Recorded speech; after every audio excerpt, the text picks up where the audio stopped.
Hello, this is the start, finally. I am Peter, most people call me Pedro, but I am new here at Onshore Cellars. I am head of sales, and so I'll be speaking to all of you lovely yachties over the next however long. We also have the mighty Rosé kicking around, no, not Rosé, let's call her Rosie, that's her real name. Say hello, Rosie. Hi, There hello. you go, you're on screen now, love it. Let's go back. Basically, this is crew mess drinks. The idea is, I don't know if you know much about us, but probably you all know Ed and Jess, and they have given me a prepared statement to read at the start, just so that we all know where we stand and what we're trying to do. So bear with me, just so you all... Anyway, this is from Ed and Jess. Hello everyone. Welcome to the first episode of Crew Mess Drinks. So for those of you who don't know, I'm Peter Bedding, and I'm head of sales at Onshore Cellars. Onshore Cellars was set up by ex-yacht crew Ed and Jess Dunnett, hence the reasoning behind the name of the series, Crew Mess Drinks. We wanted a fun concept, which you can relate to while hanging out with a glass of wine in the crew mess. Maybe even sharing a glass of wine, unless of course you're on a dry boat. Unlucky you! Exclamation mark, exclamation mark. But this isn't just for yachties out there, this is for everybody at home. We're all in isolation. It's just a good chance to share a glass, learn a little something, learn a little bit of knowledge, hopefully help you going forward with what wine you're drinking, and also just generally sit down and have a glass of wine, which we can all do with. What we're going to be doing is this series is I'm going to be speaking to a number of different people, including producers, myself, more than likely, as I am in self-isolation, but with a lot of bottles of wine, so it's okay. But today we have a Master of Wine student. She has been in the trade for a long time. She is very, very good. Her name is Rosie. Rosie, say hello. Hi, hello. What is a Master of Wine student? Like, what the hell is Master of Wine, and why is it such a big deal? So I spend quite a lot of time asking myself that question at the moment. The Master of Wine is it's an exam that you can take, I suppose, at a certain point in your career. And I know this because I was looking at it just today. There are currently 396 Masters of Wine in the world, so it's a really hard exam. And I was working with Ed and Jess beforehand at Onshore Cellars, for those of you that don't know me, and left there to go and start studying. So I've spent what feels like a long time, but only 6 months with my head in a book. And yeah, the idea is lots of blind tasting exams, lots of theory basically, but also a lot of fun and challenging. So that's good. In what way? As in you're meant to be working and studying while in isolation, but instead you're just got a glass of wine in your hand. I mean, there is quite a lot of wine in my hand. That is true. Particularly in isolation. My 2 days off a week of not drinking have not happened. Yeah, it's brilliant for that, and the tasting side of it has been really, really great. Being in self-isolation and trying to stay motivated is quite hard. But yeah, lots of online tastings like this, which is really, really good. Let's focus in. Let's focus in on the reason why we're here today. There is a point. I've not just been given wine to drink and put it on screen. That would be ludicrous. We are looking at Rosé today. And why, Rosie, why are we looking at Rosé? What is the point? We discussed this. Why are we doing Rosé? So we're doing rosé for a few reasons. One, you and I are both sitting in the south of France. It's incredibly beautiful and sunny and hot. Also, we're talking to a lot of yacht crew, and rosé is definitely one of the most consumed wines on board.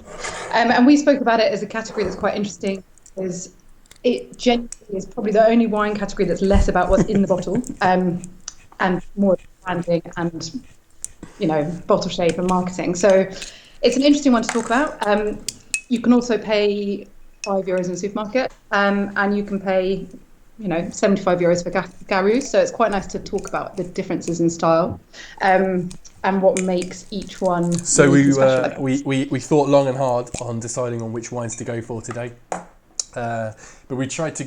The idea is to give people some context to what we're talking about, because, hey, we're in the wine trade. I've been in the wine trade for 10 years. We can talk absolute bollocks about pretty much all wines, and you might not even have a clue what they are, where they're from. So we thought let's focus in on some big name brands, discuss what the hell makes them popular, why are they so famous, like why is it that they've suddenly sprung up over 5 years as just like this epicenter of everybody has to have this wine.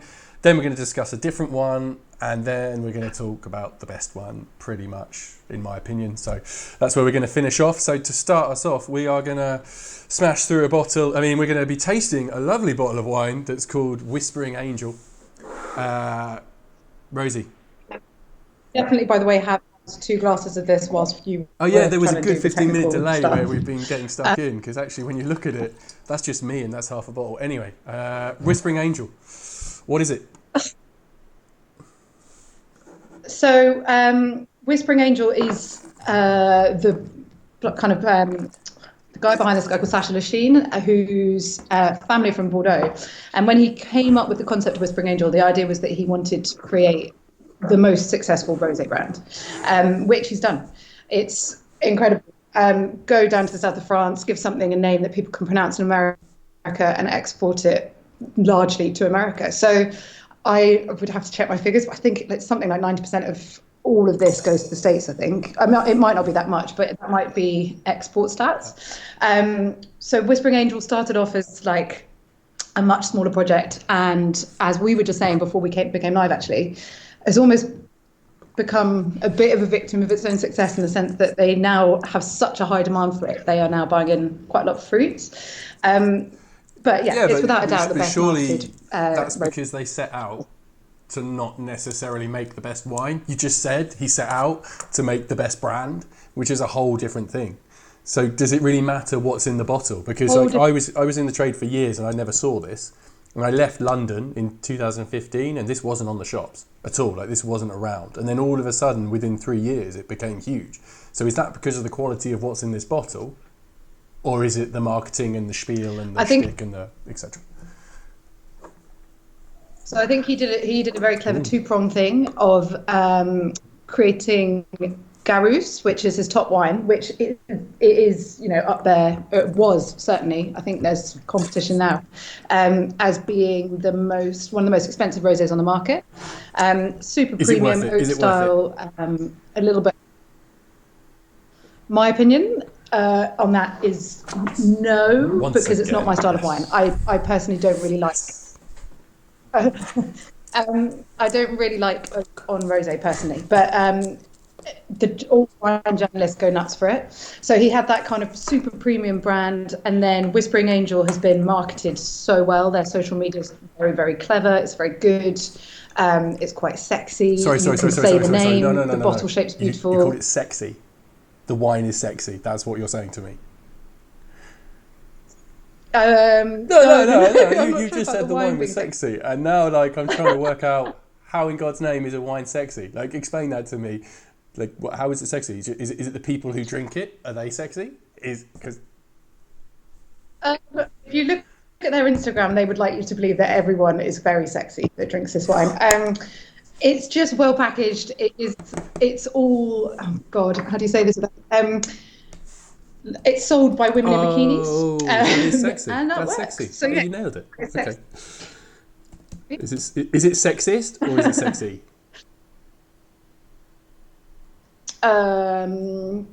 So again, I wouldn't say it's sexist. I just think it's a category that sells really well that way. Again, thinking about figures, because we've just done a whole lot of research on this, I think 45% of the rosé drinking market globally is gay men. So actually, they probably wouldn't be very sexy.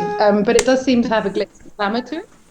And it's kind of the way that the rosé market is positioned is, Côte d'Azur, ski resorts, Caribbean, and they do a very good job of pulling in those key markets and making it a very lifestyle led sexy brand that you want to be drinking. And also the best thing is it's French, but it is very easy to understand. It's not I think we are coming on to Domaine afterwards, but Domaine is a much harder brand for somebody that doesn't know about wine to understand. Well, I've just spent kind of the last 3 years up in the ski resorts selling wine to the people in Val d'Isère and Courchevel and etc., where you're right, it's an image thing, and that it's amazing. It's like a brand image, similar to clothing, similar to, I don't know, just you have to be seen with it, and that seems to be the vibe up there for Provence Rosé in particular. And it doesn't matter about the taste; it's much more about they have to be seen with the correct label. in the same way Champagne is, right? Champagne's a brand. Oh, Champagne and Rosé, and I mean the yacht's a testament to this. They are so brand led, and it's look at Provence Rosé. I think last summer, when we were kind of finalising this blend that we've just done, we tasted every single kind of, we tasted the position, and we did a very, very thorough tasting of maybe 50 Provence Rosés, and arguably a lot of them side by side don't offer a huge amount of difference. Fundamentally. Not not the same wine, but I think people spend so much more money on their marketing that less goes into the juice. And then you could also say that these are very different in style to a red or a white. They're designed for immediate consumption. They're kind of, Provence Rosé, everyone wants it to be pale. They want it to have bright acidity, a bit techy, but some of the yeast use give similar flavour profiles as well. So it's only when you get to like the top 5 that you really get a bit more of a difference in profile and structure and setting everything. up some kind of tech alert buzzer just to make it clear that everyone can like sign off for a couple of seconds as you go down a wormhole of technical knowledge. But I mean, I'm interested in it, don't get me wrong, and I keep it coming, but I need some kind of klaxon just to shout. Like you just use so much cool terminology there. There was like, you talked about juice, you talked about like the fruit and all this, and I'm trying to understand. You're saying to me that they're buying in juice, or so where is this juice coming from? Is this just magical stuff that's coming from all over France? Is it coming from another country and they're just blending it in and hoping for the best? Like, I don't understand. No. So you get different properties do different things. So like Domaine, again, that we're going on to, they own all of the vineyards from which they make their wine. Minuti, that we're not tasting, would be a really good example of somebody that does buy in fruit, and that's because they have such a massive global demand for that wine that they cannot fulfill it from their own vines. So they basically have to buy stuff in. And actually every single bottling that they do of M. de Minuti is different fruit than the last one. So if you pick up a bottle of M. de Minuti now and then one in 6 months' time, what you're drinking is not the same wine. That's really hard for consistency, isn't it? Surely, because I expect my M. de Minuti with the sexy curvy bottle, that is a sexy bottle. I am expecting those to taste the same every single time. And you're saying to me that the juice is different, it's possibly from a different supplier. It's like, how can that consistency continue through bottle after bottle? Because you're saying that's probably similar to Whispering Angel, potentially. I don't know, but I think Whispering Angel probably, I don't know what they do. In terms of consistency, as we just said, there's not huge variety. This is a big generalisation, but there's less, I guess, it would be less pronounced in a region like this. And also, I think the way that rosé is consumed is really key as well, considering that, you'd have seen it in the Alps, definitely down here in the summer, in the Caribbean. Everyone chucks loads of ice in their rosé as well. So maybe it's harder to tell. No. What? No. Oh, really? Oh, sorry, maybe I'm just a traditionalist, but heathenistic behaviour. Why would you do that? Oh, my days. Okay, so carry on. I haven't seen that much. Oh, dear. You haven't seen that much. I guess in the ski resort you wouldn't do it, but when it's cold. 35 degrees... when it's 35 degrees down here in the summer and you're in a beach bar and you're lying there reading whatever, it warms up so quickly. So people chuck a whole load of ice in. But also, if you're going into, a little wine bar in Antibes or just a bar rather than wine bar, and they give you, you can buy a litre of wine for €15 in an on-trade establishment. So it's not great, and therefore you chuck a whole load of ice in so you can't taste it. Oh, no, I've done that with house white wine, 100%. No. And house wine, I would do that in a heartbeat. That's the only way I can get away with drinking such lesser quality wine, should we say, by chucking a glass like some ice in it. But you wouldn't do that to Provence, would you? Because these are premium products that you're spending. Or is it actually fine to do that? Am I just being so jaded in my ways in the modern world? Should be that you can drink with ice, you can put Coca-Cola in, you can Dr Pepper and red wine. Who cares? You can do what you want. Is that what you're saying? I think 100% you can do what you want, and I think wine should be enjoyed how you want it to.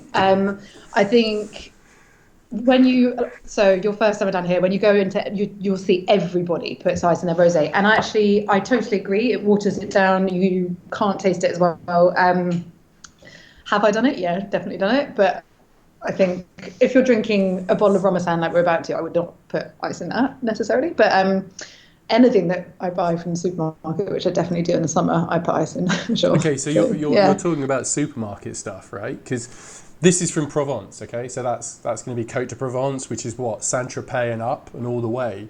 But that Côte de Provence always seems to be quite expensive, and yet there's loads of rosés in the supermarket that are the same colour, that are the same, like, but cheaper. They seem to be the same product. Are they the same product, or are they from, like, should I be looking out if I'm buying other rosés beyond the obvious Côte de Provence? Is there another area that I should go like, oh, I'm getting good value, or if I see that, it's just shit. I mean, it's just not high quality.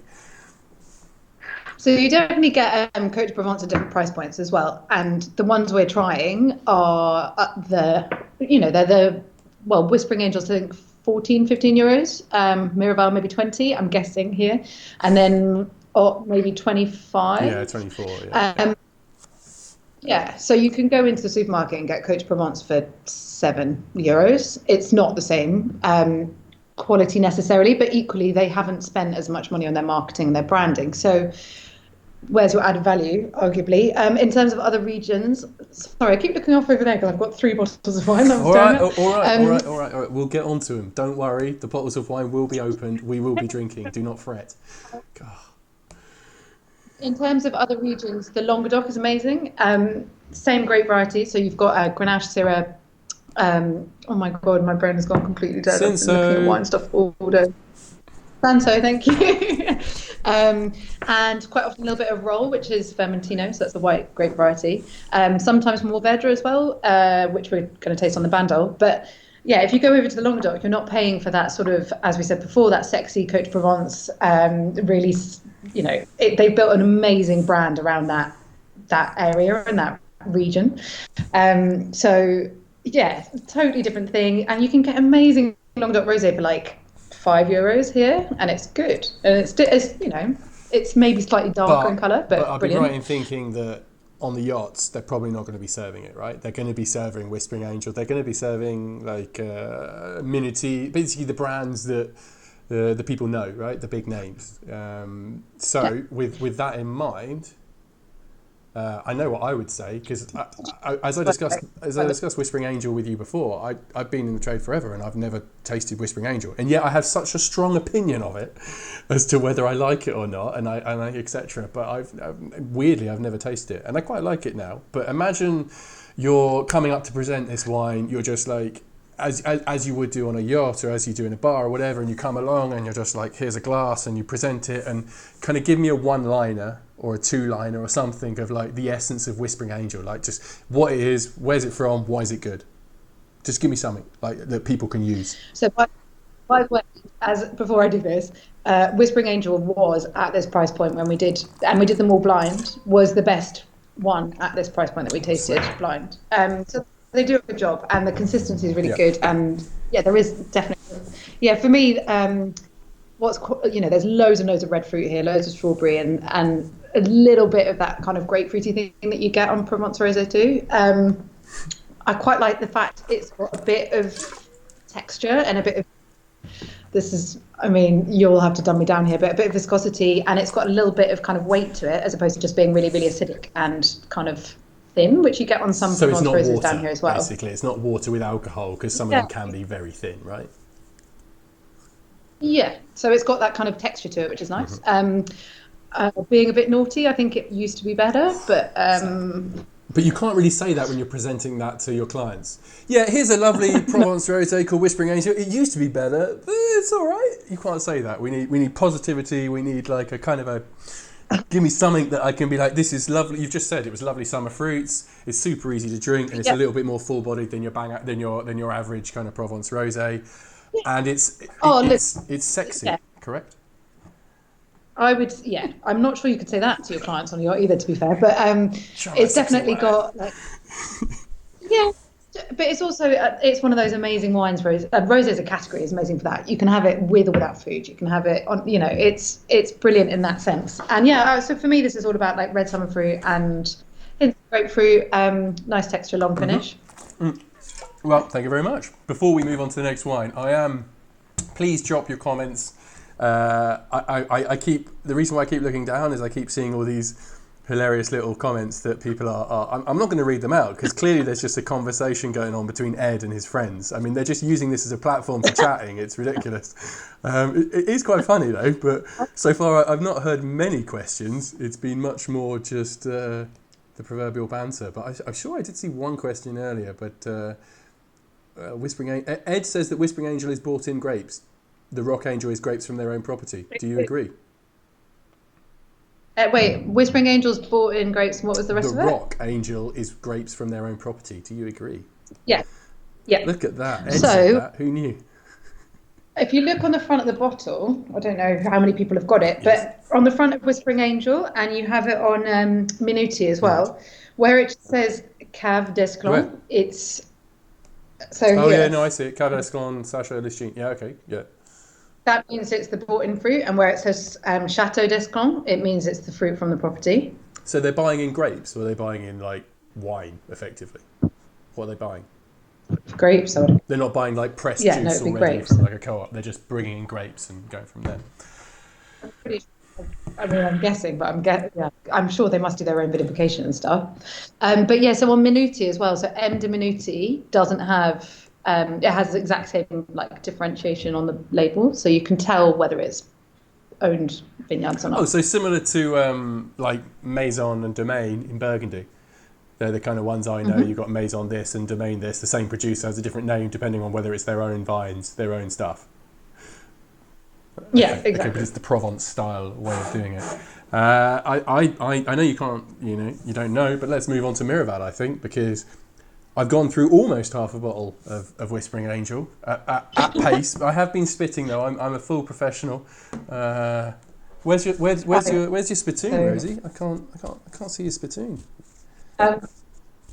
It's really bad. I don't have a spittoon. No issues. And I'm literally, of all of the people that probably should right now, I should really own one. To the core. Yeah, I was. Right. So Miraval, this is just a bizarre shaped bottle, right? Is that? I mean, I was looking at their website the other day, and it's all about the spirit and the essence and the values, and it's all like bottle. There's like amazing bottle shots, but instead of a bottle of wine, they've just got rosé wine splashing against things, and it's all like, oh my god, is that what's selling it? No, I don't think so. What sells this wine is Brangelina for a start. So it's owned by Brad and Angelina. Oh, really? And they bought it. I think I don't know when they bought it. Like 5. More than that, I would have said. I was definitely still in London, so yeah, it was in the early teenies, should we say? But so that gives them great publicity, particularly when they get divorced. So that's good. But the other thing is, and it does work, and to anyone on a yacht, I know that this is a hard wine because it doesn't go into a wine fridge. But it's a ball ache, isn't it? Who puts that in? How can you line them up? Is that what you're saying? That becomes an issue on yachts because it does in bars. I know that for a fact. People get really angry with it. Yeah, and it's the same. It's the same yachts and bars because you can't, if you're stocking up a fridge like that one there, you can't get them to lie down. So it's not a great space. So I've got an idea for next week's episode: exploring your fridge. Thanks very much for showing it to me. Just like seeing what's in there. Anyway, carry on. Well, it's some questionable things as well. I'm not sure, but I don't think it fits in a fridge door that easily. But saying that, it's also a beautiful shaped bottle, and in terms of your shelf standout, and if you going back to supermarkets here, actually, if you're living or if you've spent any time in the south of France and you go into a French supermarket here, you've got like the only one I'm allowed to go to at the moment has like a tiny thing of white wine, quite a big thing of red wine, and then just like a wall of rosé. And you just look at this and it's like, okay, how do I pick something? So you have to go on price or you go on looks, and this kind of does stand out. So the aesthetics is what's making it memorable as well, right? Yeah. It's what makes you remember it for next time. But everybody knows Miraval as the one that's in the fat bottle, Yes. basically. Like, so you've got Brangelina, and then the fact it's in. Aren't they that bottle, divorced? it's I kind of thought like, they were all, that was all done and dusted and finished and etc. but they've kept the property. They haven't sold it. So they're still in business together. I mean, I don't really think they ever did very much there. I think it's kind of like they make a run and they Wasn't just it Perrin or something? The Yeah. family Perrin who and they just kind of chucked their name on it, and then she took some of her children and took photos with them in a vineyard, I guess. Or am I completely like missing the point of the? No, I think you're right. I think they kept. I'm pretty sure they kept on the same winemaker as well. I don't think they changed anything really, but then I don't know that much about it. But that's what I thought, I think. Okay. But to me, I just tasted them side by side, and there is actually a difference. Compared to... I've been privileged enough to have more than one glass, so I've gone side by side, and I'm... a Whispering Angel, you said it has viscosity and flavour, but it seems lighter to me. And I don't want to go into the klaxon alert for bullshit wine wankery terminology, but... It has more flavour, it has more richness than Miraval, or am I completely wrong and your master of wineness is just going to screw it over me and just... No, definitely don't talk about my master of wineness or jinxing ever. For me, this has got so many more layers and complexity to it. So the Whispering Angel, sorry, I'm just going to hand that one over. The Whispering Angel, for me, was just not... Have you just got a little imp who just puts his hand in for a glass of wine every night? That's quite... I know there's a glass of wine just joining in. You've got a minion helping you out, yet he's not pouring for you. Instead, he's just taking your wine. That's brilliantly done. I know. I haven't drunk it all on my own. But for me, yeah, this is more... It's more layered, it's more textural, it's more interesting. It's got a long finish. I think the fruit's different on it as well. It's got a little bit more of that kind of citrus kind of pithiness to it, but a little bit, tiny bit of herbaceousness, which was really nice. It's got a slight savoury note. And what's really nice about this vintage, so I haven't tried this for a few years, and the last time I did, it was very, very much like strawberries, and that was kind of it. It was like really intense candied strawberry fruit, whereas this is a bit more elegant and interesting, I think. So someone's just written... interestingly, it is very annoying to store it on a yacht, but the guests love it, and it has the story. So that's what's selling it, isn't it? Really. And price point wise, is it? Yeah. It is just a touch more than Whispering, right? Give or take, or is it about the same price? No, I think it's a tiny bit more. But I don't think it's over 20 euros. And sorry, I'm not sure, but I think it's not over 20. That's what I mean. It just seems like a good price. No. No, and for me, the quality is definitely a big step up from Whispering Angel, and I would rather drink this. And you can always get stuff cold, but have you actually had any to drink? Because it looks to me like that bottle was almost empty because a certain person keeps like nipping into the room and taking a glass. Because the whole point was for you to try it along with me, but instead we could just... No, I have. And I also, this is a really beautiful colour, which Whispering Angel is a lovely colour, but this has got that real salmon pink, kind of salmon orangey kind of pink going on, which is just, it's really beautiful. I think it's very elegantly done, this one. I mean, excuse my ignorance. So just to be clear, it looks to me like the same colour as the other three, but I could be completely wrong. I mean, you can tell me. I mean, Jesus, what do I know? I'd say, to be fair, it's very similar to... okay, yeah, they are all pretty similar. Now you said that. But the Whispering Angel is a bit pinker. A little bit pinker. So you wouldn't know it. A little. Oh, I'm interested. Well, let's. But also the other thing that is the biggest selling point of Provence Rosé is the colour. And God, my mum is a prime example of this. She doesn't know anything about wine. Bless her. I hope she's not listening. Oh my God, sorry, Mum. But she knows that she likes certain things, and she would never ever buy a rosé that isn't that colour. And you know, the biggest thing for people to achieve when they're making wine in Provence is to make sure that you've got that. Well, one of the biggest things is to make sure that your wine is the right colour, because it's always in a clear bottle. So people make a decision based on that. And if you've got this against like a Spanish rosé, Chilean rosé, anything, you know, Australian that are all dark pink, and then you've got this beautiful light Provence colour. I mean, Yeah, people are always going to go with it, even if it is more expensive. I think I that, would have said, like, so for example, last year when I was up in the ski resorts and stuff, I was working with the producer and we were selling some house wines to the the après ski bars and stuff. And you've got the Provence and you've got the high quality premium stuff, and then you've got the everyday drinking. Buy it for €3 to €4, smash it out for 18 for the seasonaires and get them drunk.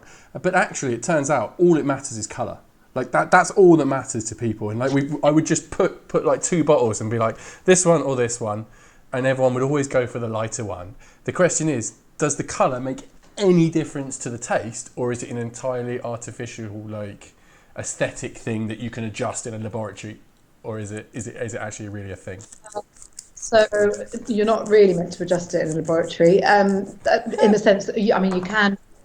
If you think about grape varieties, your first thing that would be would cause a big difference. So um, the grapes that go into Provence Rosé, they're easier grapes to work with to get a lighter colour because the skins aren't as thick and they're not as dark. And then if you go and make a Rosé in Bordeaux from Cabernet Sauvignon, which has a really dark, skin with loads of colour pigments, you're just going to get a different colour coming out.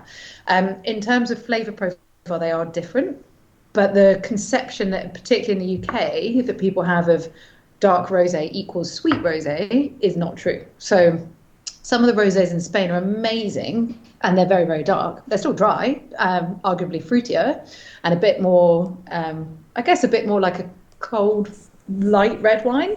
But yeah, they're amazing. The They work likelihood really well with of food. anyone on a yacht taking a Spanish rosé? 0, I would say. Yeah, no, it's a nightmare. I think, It's a nightmare. It's, like you say, some quality wines, but people are just, I don't know. Yeah. So not a lot of yachts, but there are a few that used to take, or that do take, sorry, it's just I don't work with them anymore, so I'm kind of talking past tense, but that take Italian rosés. So there's some northern Italian rosés that we used to sell, not a lot. But yeah, Provence is the, as I'm going to say it again, is the sexy sort of rosé category that people want. And it's a bit like champagne, how much Prosecco is sold onto a yacht. There is a bit because it goes very well into cocktails. But would you ever sell Franciacorta onto a yacht or English sparkling wine? Yes, a little bit.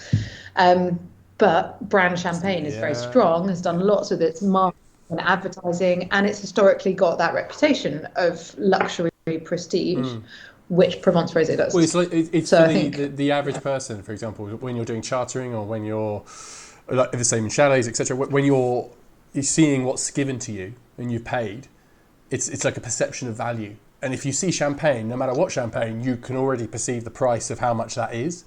Whereas if you're giving them something they've never heard of, even though it could be the most amazing Franciacorta of like epic proportions that I absolutely love, people are just going to assume because if you haven't heard of it, it's cheap. Whereas champagne, no matter what, is expensive. And I think that's the same with Provence Rosé. I don't know if you agree. These brands that. Oh no, totally. And all of these brands that we're tasting spend a lot of money on advertising, and that has to be a reason that they're all on these boats as well. So that's what we're paying for a lot of the time, right? We're paying for the marketing budget because that's what you pay for with Laurent Perrier. That's what you pay for with PJ in Champagne. You're paying for marketing, right? Paying for marketing.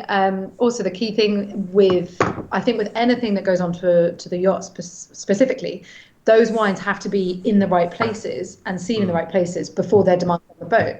So if your rosé isn't in Club 5 in Saint-Tropez, if it's not in, that amazing hotel in the Caribbean, if it's not in those places, it's very hard for there to be that kind of follow through onto the boats.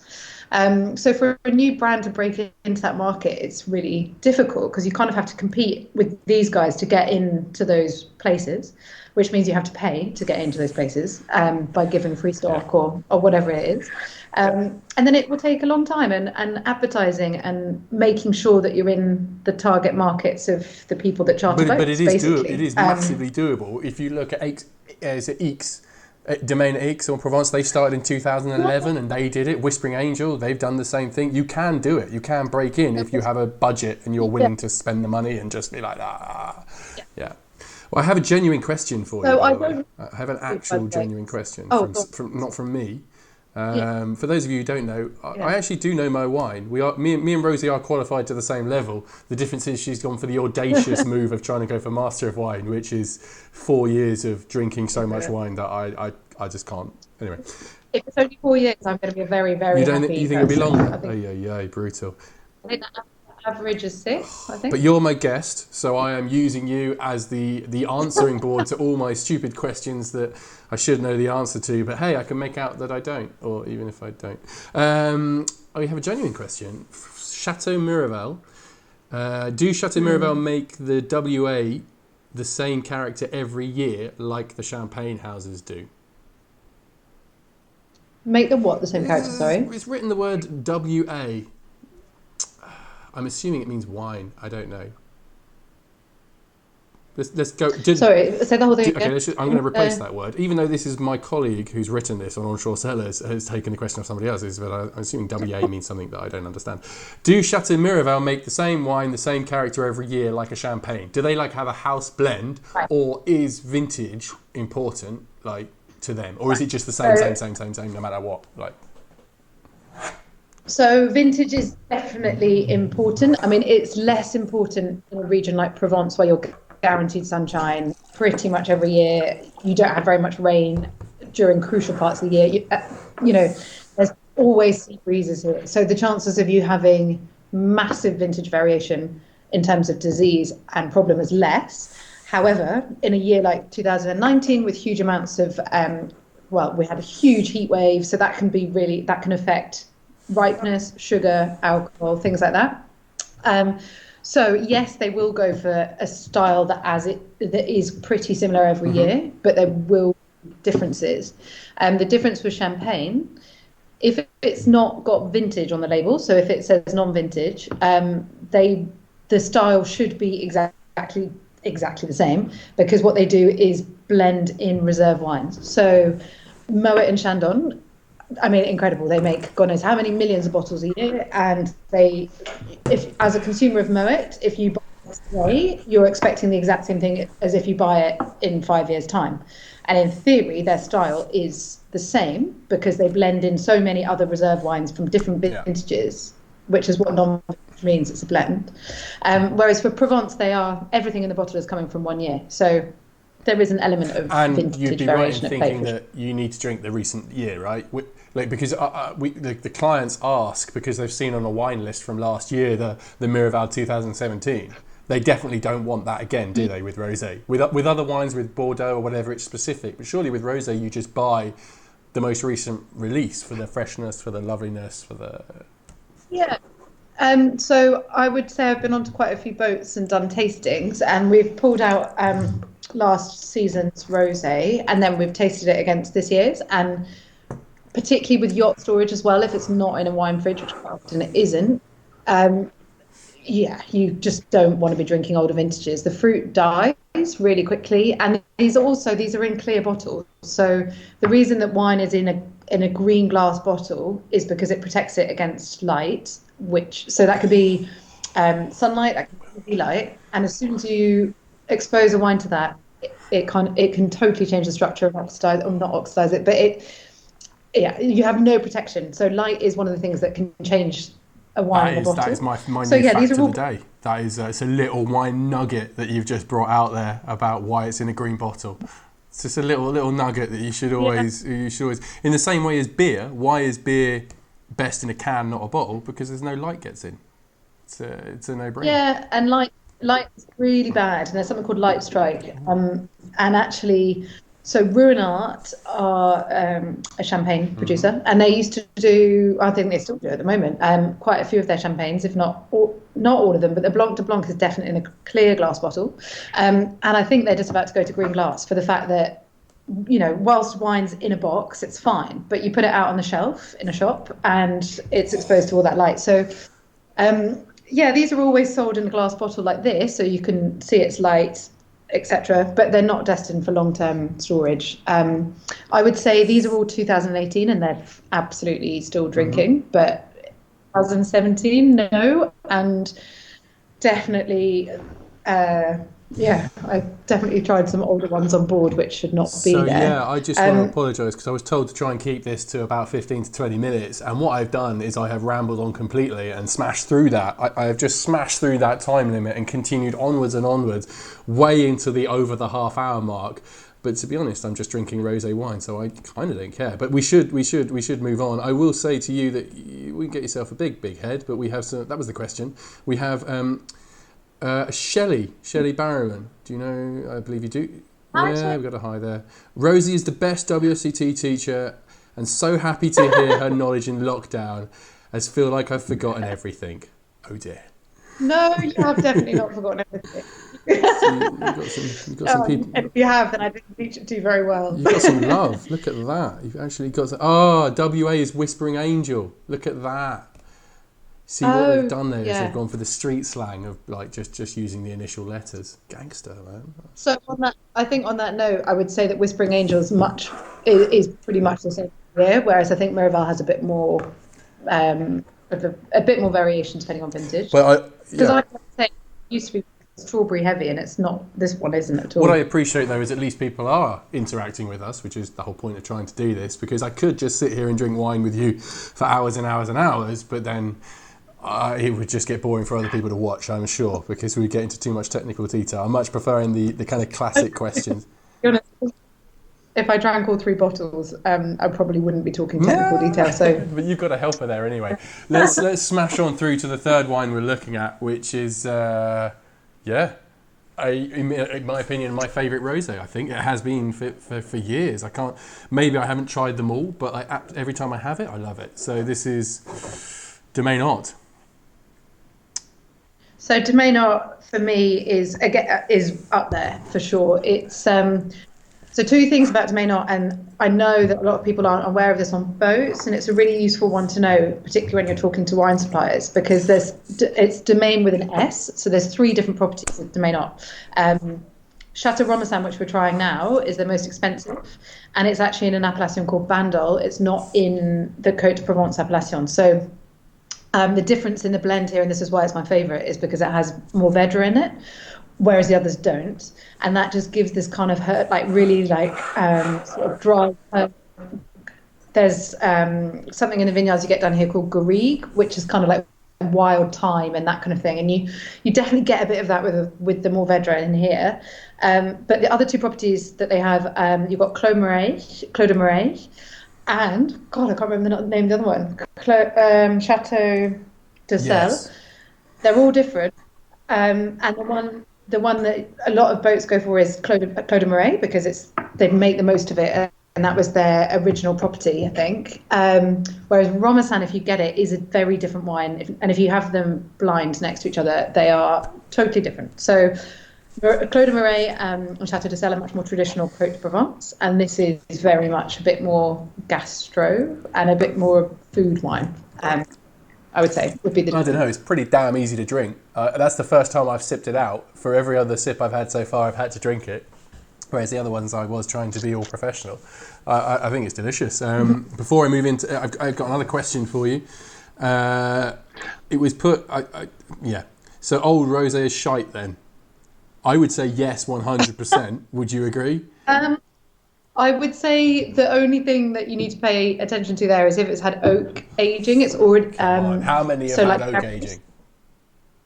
Not many. Yeah. So, by the way, like 99% of the rosé market drink young. For that tiny bit where they've put it in oak, it's already had deliberate exposure to oxygen. So Garous at the moment, I think the vintage they're on is 16, but I'm not sure. So that's their current release. So therefore, you're not going to get the 19 this year. They're on 2016 because they kept it back in barrel. So those wines are really different. But yeah, majority just drink them young. Of course, Rosé Champagne, which I have had some banging champagnes that are 30 years old and old, like insanely flavoured. But generally speaking, once you're hit, like if it's 2 years old, you're probably like 2016 is going to be filth, right? I mean, absolute filth. Apart from your oak age, fancy wine that's all very expensive and blah blah blah blah blah. But generally speaking, 2016's filth. 17 is for smashing and 18 is for serving. Is that right, or am I missing the point? Totally. No, you're basically right, and I think it kind of depends where they've been stored to a degree as well. But and I know that there are people that are rosé lovers out there that would argue that they do develop different things as they get older, and Yeah, they but they're are they wrong. can They're get. wrong. There's no such thing as like. There's no such thing as a. Like No, no. They're wrong. Sorry, but carry on. Ugh. no, I genuinely think a year on, like 2017 of these would taste like the fruit is starting to just get a bit tired or not be Dying off there. a cliff. So yeah. Horrifically. Like that's that. That's. But going Oh, back, sorry, Domaine not. Yes, back to where we were. Yes, back in the game. um, back to this, which is so different from the Whispering Angel and the Miraval, which are totally fruit. Well, Whispering Angel 100% fruit driven. Miraval got a tiny bit of like herbaceousness coming through. But then this for me is like it's got like a real savoury thing going on, which the others didn't. So and the structure on this is totally different, and it's much more complex and interesting. But it's those savoury, like have you got that as well? Those kind of like herby notes that come through that for me make that more interesting, but also with food so much more So this is diverse less what you beach can. wine. As I read, somebody made a comment earlier that they are 100% guilty of having rosé with ice cubes on the beach. You wouldn't do that with this, but you could get through like loads of rosé on a beach quite happily. But this is probably a little bit more sit down, talk some bollocks with some friends, and have a good time. So if you are lucky enough to go and visit, so if you live down here, work down here, spend any time down here, you can go and visit Domaine. And the best thing about it is, it's a beautiful property anyway. They have a private beach, and next door is a restaurant where they take all of their customers and whatever. And you sit on the beach, and they have this huge sort of open wood-fired barbecue, and they only do shellfish and fish on it. And it comes out, it's super smoky, kind of char-grilled fish, basically. And they serve it with Domaine. And that is amazing. And you're kind of underneath all these trees on the beach with this big grill being served to you and this wine. And that, for me, is great. But yeah, you wouldn't put ice in this one, I don't It's think. idyllic. It sounds delightful. My friend also is a brand manager for these wines, and I think if I said that you put ice in them, she'd be quite annoyed. Which wine? Sorry, I thought, but people might there not was know a wine that. on the table there. Which wine are we talking about now? Oh, that wine. Okay, sorry, it's come back. So I get confused as to where the wine disappears to every now and then. It appears, it's there, it goes. Oh, not just Elisa. Santé. Not just Santé. me. Cheers. Oh my god, that was like an old TV show where there's the person presenting the wine and like the fantastic. I don't know if everyone knows as well that Domaine Art's owned by Roederer, so Louis Roederer, who also make Cristal and all the Roederer champagne. So it's all part of the same house, if you like. So it's made in Champagne. No, made in Provence, but owned by Roederer, and they've got amazing. So Cristal again, loads sold on board, loads sold to yachts.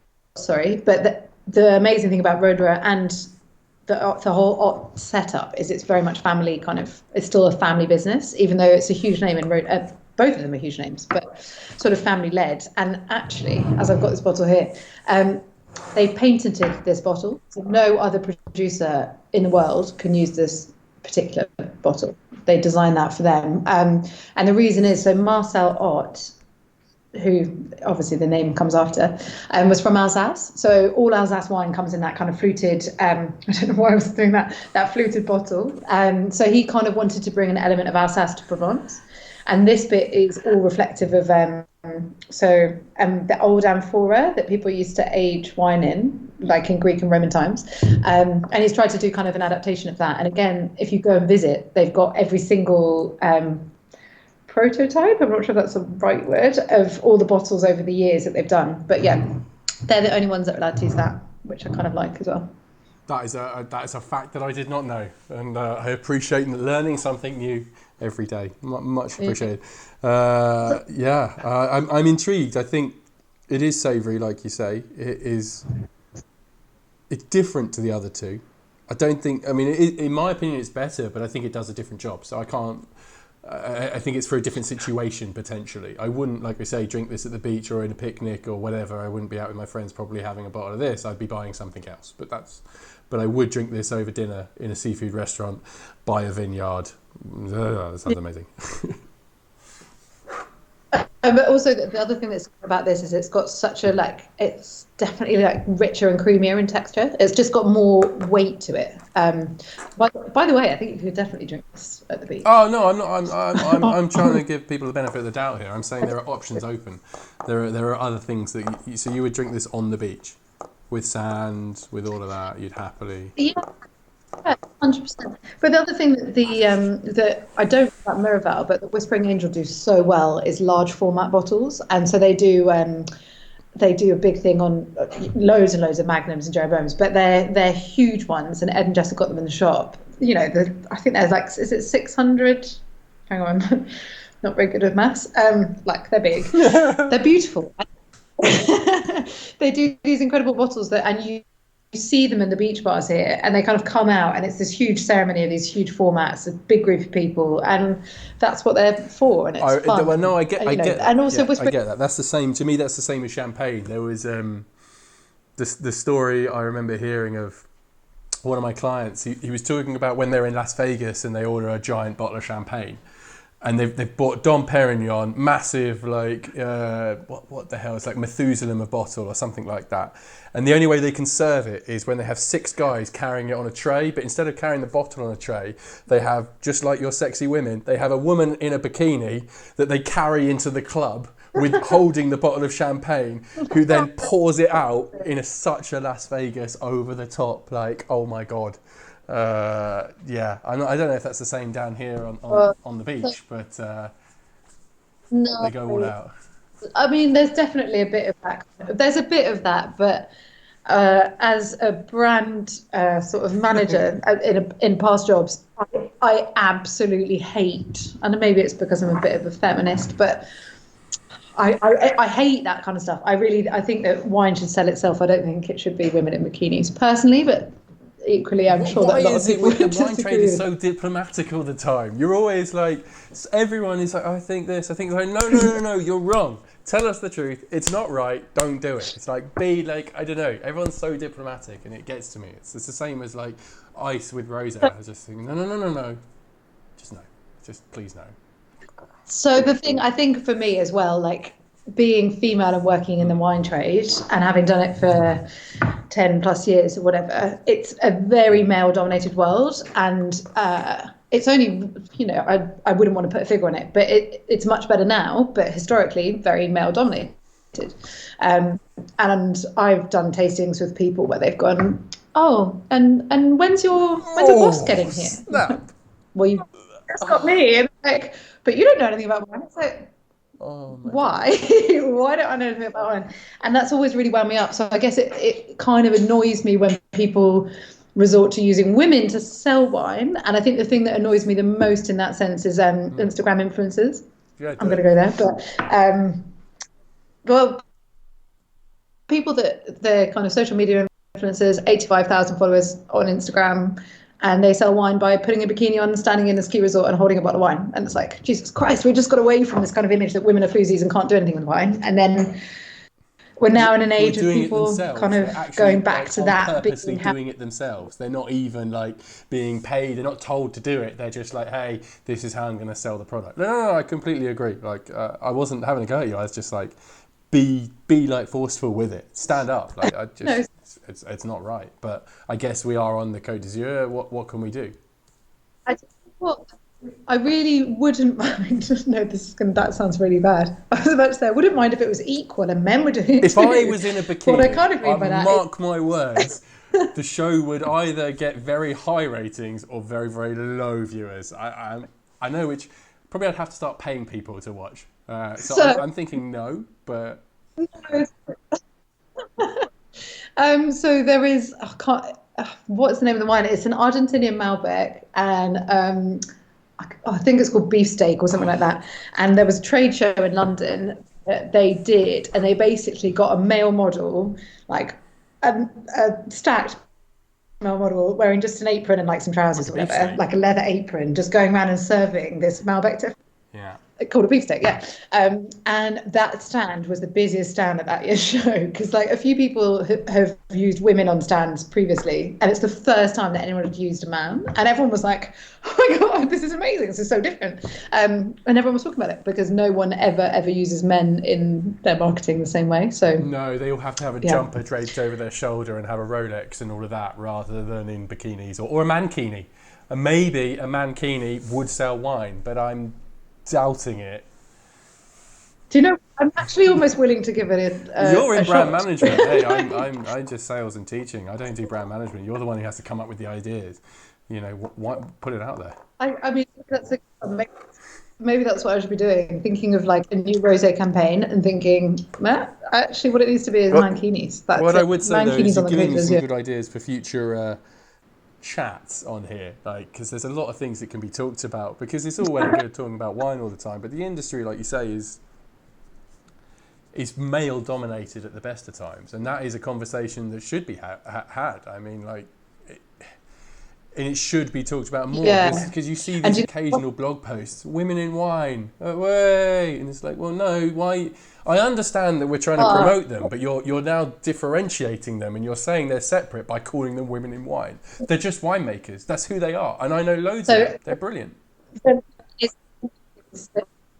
winemakers one pisses me off. Oh, the top 10 female winemakers of 2019. It's like, well, why aren't they in the same position as male winemakers? Do they need their own category? Yeah, I don't think I totally so. agree. In the same way as somebody's just asked, how many female Master of Wines are there in the world? Good question, because I know a couple. I've met sorry, a few, I don't know the answer. I was friends with one. So there's a lot more coming through every year. I don't know the exact number, but I do know that this year, this year's intake, so my year, they had more, I think it was 2/3 women, 1/3 men apply or something like that. So this is the record number of women that have applied to do it. And on my first course day, I turned up and it was like, 75% women. And I was just very, it was one of those moments you're like, cheers to that, 100%. Cheers to that, yeah.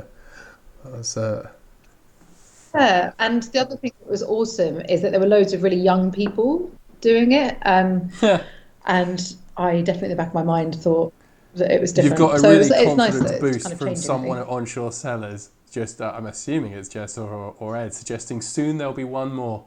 There you go. They believe in you. Look at that. They believe in you. Yeah. Right. Anyway, I think we are. I think we're pushing towards the end of our general chinnywag. Our chats are kind of done. I think. Look, it's really, really tough for us to come up with ideas, because like we talk about wine every day. Like, it's a hobby, it's a life, it's a job, it's what we do. So it's like, how do we like connect our passion and our love and our knowledge to people out there and get them interested in what we're doing? Because I could literally just sit here, and I've seen this too many times. I could line up all different vintages of Barolo, and I could go right up my own arse and explain how amazing each of them are and all of this, but I would have nobody interested in what I'm talking about apart from maybe me and my two friends. And so we really want to connect, especially with the yacht. That's why it's called.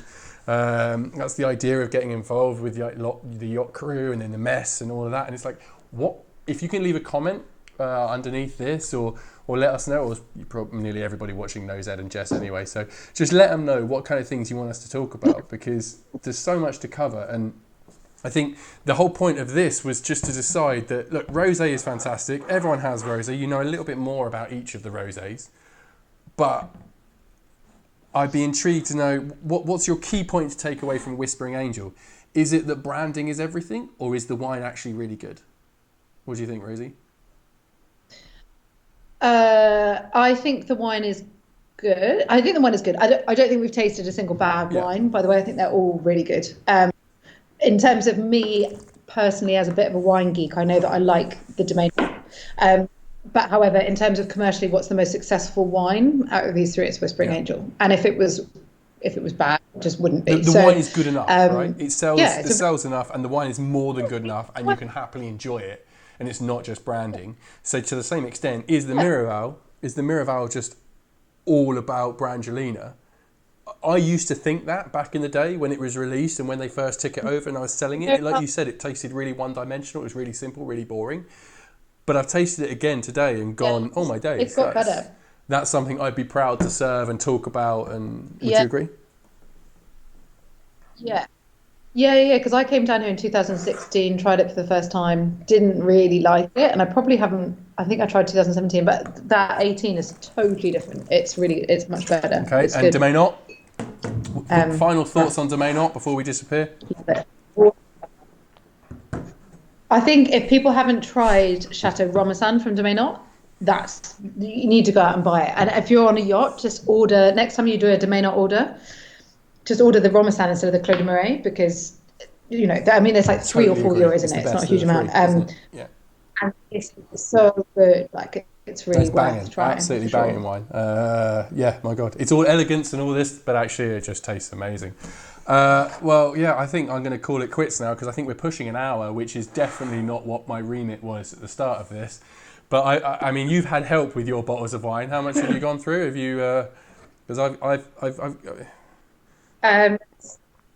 we've had a bottle and a half. Yeah. You've tasted. There's 3 half tasted. Yeah, you've tasted. Left. It's professional to the core. Yeah. I've got some in my bucket. There was talk about a bet for me to drink this. That's not going to happen. This is not that kind of program. We're not doing that. Just massive thank you to those people who commented and left comments down below. That's really cool. It's been quite hard trying to keep up to date with them and reading your comments and questions while Rosie's been giving us so much cool information. So massive thank you to you, Rosie. Really, really appreciate you spending your time and the nightmare of me moaning about technology at the start. I really appreciate it. So thank you so much for getting involved in this, and I'm sure we'll do another one. So yeah, this is Onshore Cellars. Oh, there you go. Say goodbye, Rosie. You're on full screen now. Say goodbye. Bye. There you go.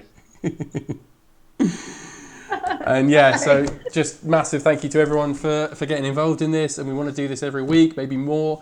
It's not as if I've got all that much on, really. We're pretty much isolated at the moment at home, and I come into the shop in the afternoon when I'm alone, and I lock the door, and I just generally hang out with wines. So if you want to talk to me about wines, get involved, have a chat with us, subscribe to our channel, and yeah, leave a comment below. Great stuff. Thanks very much for everyone. Take care. Have a good night. Bye. Ciao. Thanks.